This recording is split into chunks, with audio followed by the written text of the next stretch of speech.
Back in 2022, TYT covered a story involving a transgender streamer named Clara Sorrenti, who goes by Keffals.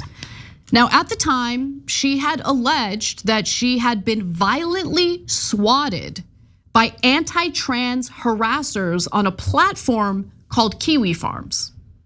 Many elements to the story ended up being false, and we unwittingly helped her promote her fraudulent crowdfunding effort. Now, a streamer by the name of Mudahar investigated Keffals and provided the receipts indicating that she is in fact a fraud. It is a lengthy video and he gets into other issues with Keffals that I'm not gonna get into because we didn't talk about those other issues.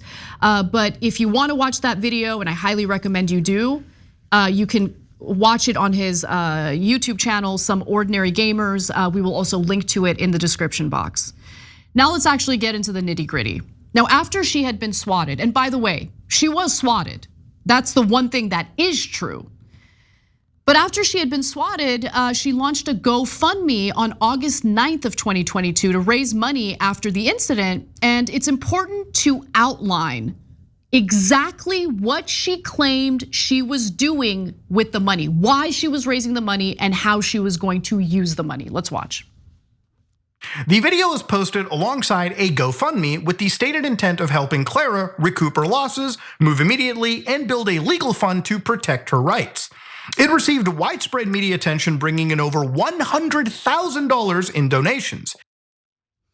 So just to review, the money she raised, according to the GoFundMe page, was meant to help her move immediately for her own safety after she had been swatted, recoup her losses of electronic devices that she said the cops had seized, that they'd taken from her, and also sue the London Police Service in Ontario, Canada, where the swatting happened, and to protect her rights, which she reiterated in a later stream. To my lawyer today, and it's looking like January is the month where I'm going to be filing against the London Police Service. But she lied about the nature of the swatting itself, and we don't know what she did with the money.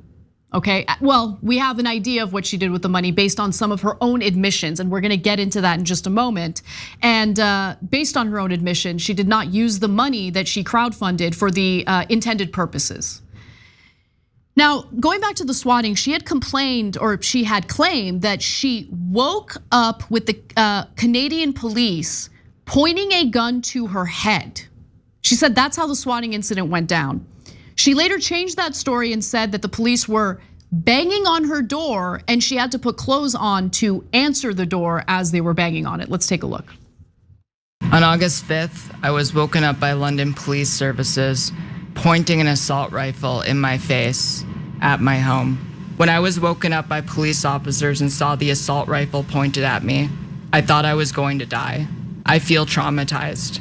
Her story then changed to an encounter in the hallway. The exact phrasing is that she went into the hallway and then saw the weapon.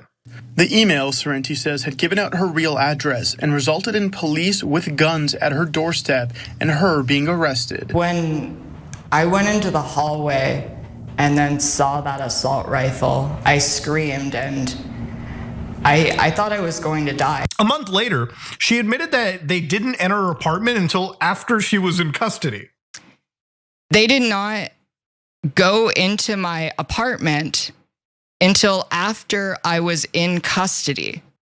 Pausing here to deliver some honest truth as we do in our news coverage as well. TYT is facing challenges, guys, as the entire industry is. You know who could make the difference? You. If you hit the join button below, it's gonna make all the difference and keep us in business. We appreciate you, thank you. So she went from saying that she woke up with the police pointing a gun to her head to changing the story and then changing it back. She changed the story to, no, I met the police outside in the hallway and they didn't enter my apartment until later.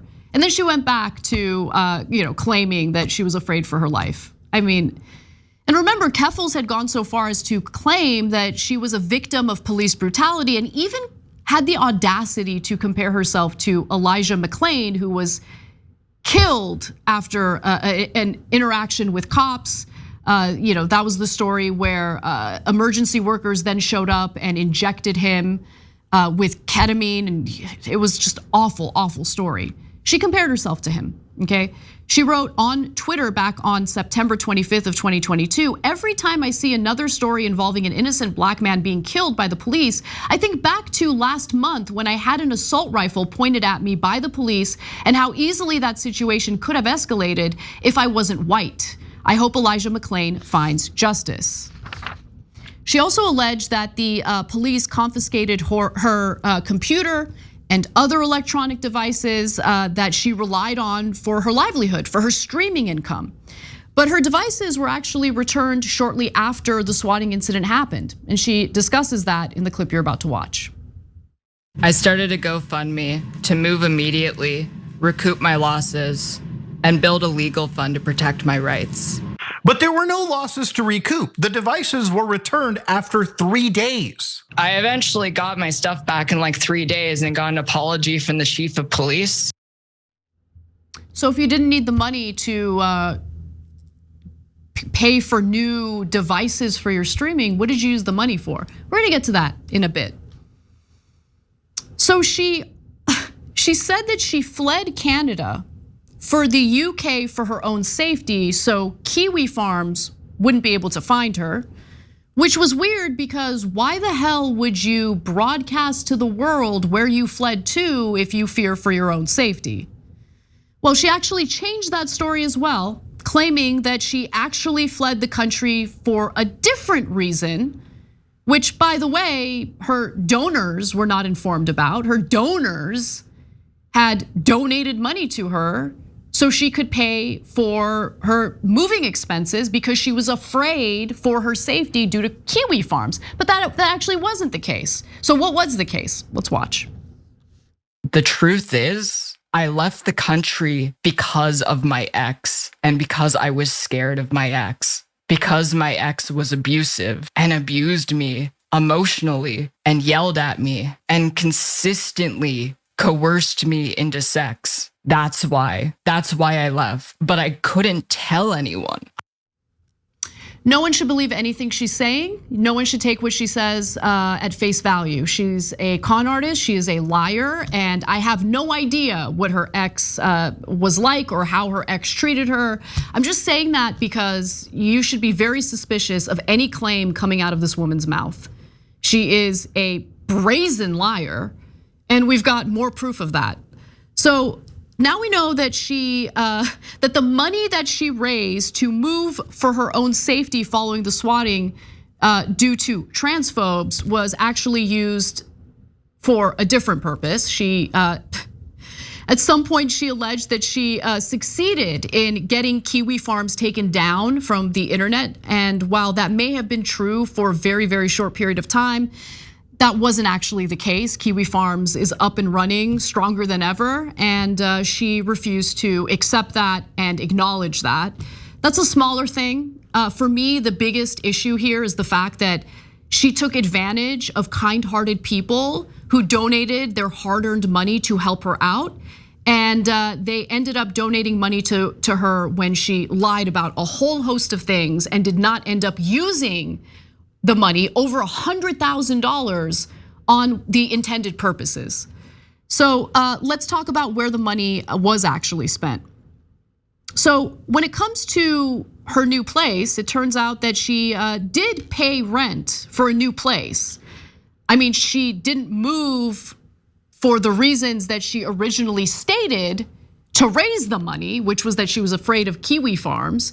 She moved because she was allegedly emotionally abused by her ex, which again, don't take anything she says at face value. And so she did pay for rent though. And she admitted that in the clip you're about to watch. I'm using the GoFundMe money to pay an entire year in advance. Now, which is not something she ever said she was gonna do, and a huge departure from just moving. Clara moves into a luxury apartment and with a low approximation amounting to $28,000. She moves into a luxury apartment and pays a full year of rent up front using that GoFundMe money, which she admitted in the clip that we showed you. Okay, great. She also admitted to using money to buy new streaming equipment for her new place with professional studio lights and everything. She also talked about using the money for her personal security. I consulted with a security company and they made all of my devices hack-proof and they gave me tips on not getting doxxed again. They also helped me with a whole bunch of other stuff that I can't talk about because I signed an NDA, like a non-disclosure agreement. I already hired a lawyer and all of the information between me and my lawyer is privileged and confidential and I can't talk about it.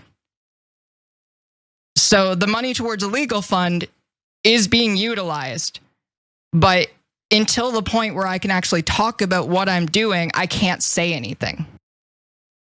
That's very convenient that, you can't really talk about the details of how you're using that money for a legal fund. Okay. And she possibly used some of that money on drugs and definitely on rehab. 8 days into a cocaine bender, I found out that the coke that I was doing was cut with meth. So for 8 days straight, I was doing coke and meth. Started doing coke and meth and benzos, and I was planning on ordering him from the dark net. After the backlash, Clara went into rehab on February 22nd. In the next few days, I will be admitted to rehab. The doctor said that because of the drugs I'm addicted to, without medical supervision, detoxing will kill me. Now, I'm inclined to believe her on this, given that she didn't return until about a month later.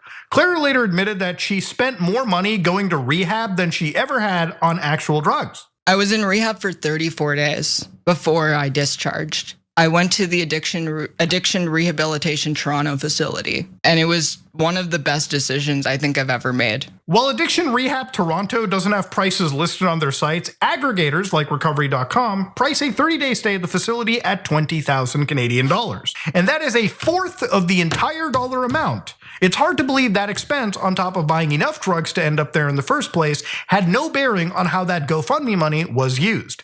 One of her mods admitted the habit went a bit into the fund money at the end. However much a bit is, we might never know. Amazing.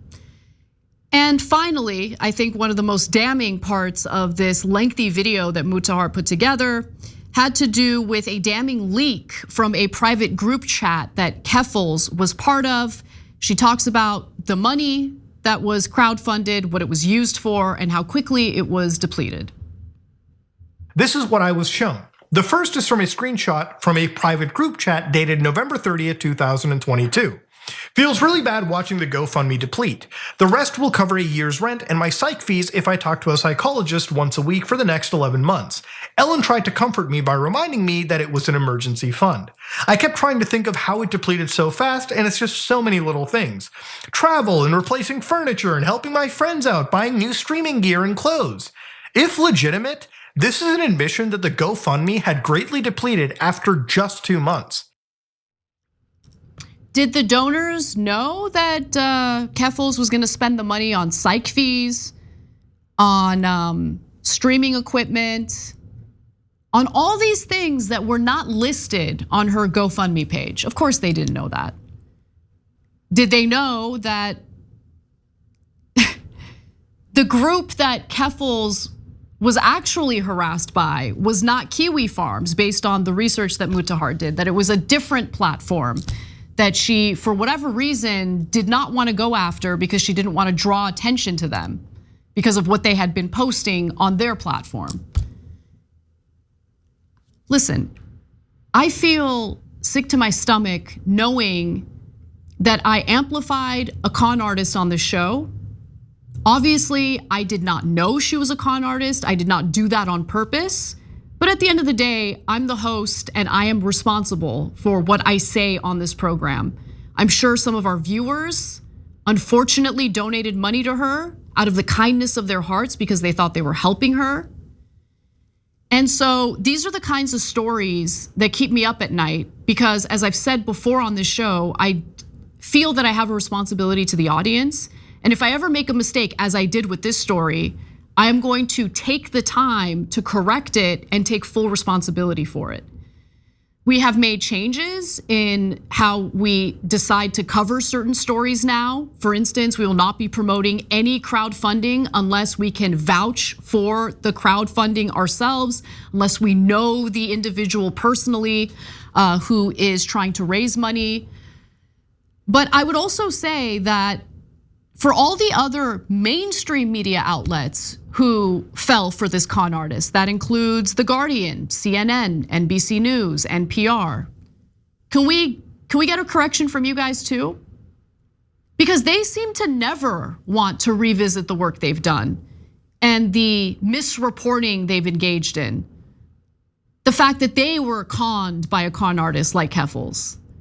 And there's so many people in this country, myself included previously, who trusted these sources. And now I don't trust any of them. Because not only did they also get the story wrong, they never correct the record. And I'd like to see that correction because a bunch of people around the world were totally conned into donating to this woman's crowd fund.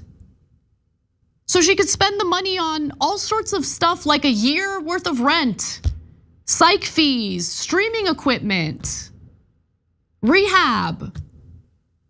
If people want to donate money to her for those purposes, that's great, but she should be upfront about it, and she wasn't. She lied to people. She kept changing her story. Streamers stream all day long, so it's really hard to catch those moments when the stories are changing, because if you're an adult with a full-time job, you don't have time to sit around and watch a stream all day. But at the end of the day, like, CNN has the resources to dig a little deeper, and they didn't.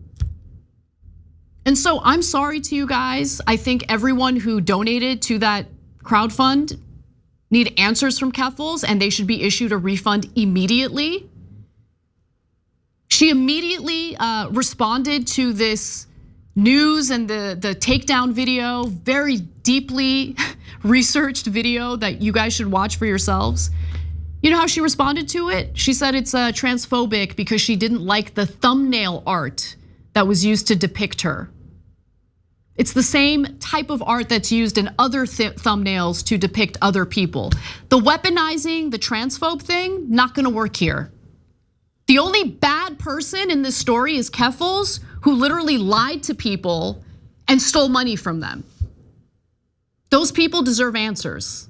I don't want to hear anything else from her mouth unless she's addressing when and how she's gonna refund the people that she defrauded. And again, I apologize to our audience. I take full responsibility, and I'm gonna be a lot more careful and a lot more skeptical of people moving forward. Thanks for watching The Young Turks, really appreciate it. Another way to show support is through YouTube memberships. You'll get to interact with us more. There's live chat emojis, badges.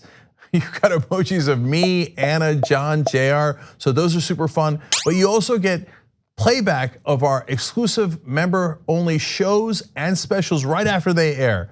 So all of that, all you gotta do is click that join button right underneath the video. Thank you.